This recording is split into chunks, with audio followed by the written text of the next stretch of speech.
श्री स्वामी समर्थ. नमस्कार लाडक्या बहिणींनो, मी प्राध्यापक विशाल सर. 15 ऑगस्ट लाडक्या बहिणींच्या खात्यावर 3,000.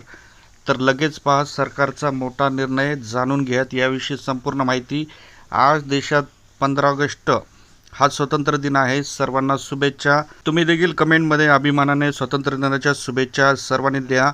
लाडक्या बहिणींच्या खात्यावर 3,000 रुपये आलेले आहेत. कोणत्या लाडक्या बहिणींच्या खात्यावर आलेले आहेत आणि ज्या महिलांच्या खात्यावर पैसे आले नाहीत त्यांना काय करायचं आहे हे पण मी तुम्हाला या व्हिडिओत सांगणार आहे. फक्त एक लाईक करत चला. बघता बघता 1 सेकंड लागतो, लाईक करा. भरपूर लाडक्या बहिणींनी लाईक केलेले आहेत, धन्यवाद. सर्वप्रथम बघा, महिला बालविकास जो विभाग आहे, जो निधी वितरण करतो लाडक्या बहिणींना, त्यांना निधी देण्यासाठी राज्य सरकारने जवळपास 379.53 कोटी रुपये दिलेले आहेत आणि हप्ता वितरित करण्यात आता काहीच अडचण नाही आहे, अशा प्रकारची माहिती आपल्याला येत आहे. लाभार्थी महिलांना आता हा हप्ता मिळण्यास देखील काही सुरुवात झालेली आहे. इथे सांगितलेलं आहे, सदर निधी अर्थसंकल्पीय वितरण प्रणालीवर वितरित करण्यात आलेला आहे.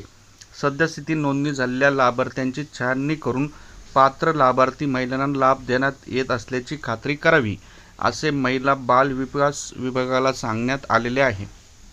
ती सर्वात मोठी अपडेट आहे, कारण राज्य सरकारने जो निधी लागतोय तो निधी दिलेला आहे. जवळपास तो निधी 379.53 कोटी रुपये आहे. त्यामुळे आता लाडक्या बहिणी ज्या काही पात्र आहेत, काही महिलांना आता कालपासूनच तो हप्ता मिळण्यास सुरुवात झालेली आहे.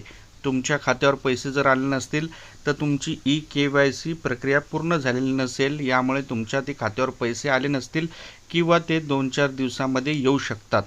तुम्हाला वाट देखील बघावी लागेल, कारण लाखो बहिणी ज्या आहेत त्या अपात्र करण्यात आलेल्या आहेत. सप्टेंबरपासून महिन्यापासूनच त्याची पडताळणी सुरू झाली होती. याचं महत्त्वाचं कारण म्हणजे कुटुंबाचे आर्थिक उत्पन्न, सरकारी कर्मचारी, आणखीन काही ज्या अटी आहेत, त्यामुळे भरपूर लाडक्या बहिणी अपात्र करण्यात आलेल्या आहेत. तर फटाफट लाईक करा. आई तुळजाभवानी, स्वामी चरणी, ईश्वर नारायण, शंकर चरणी, गणपती चरणी माझी हीच प्रार्थना आहे.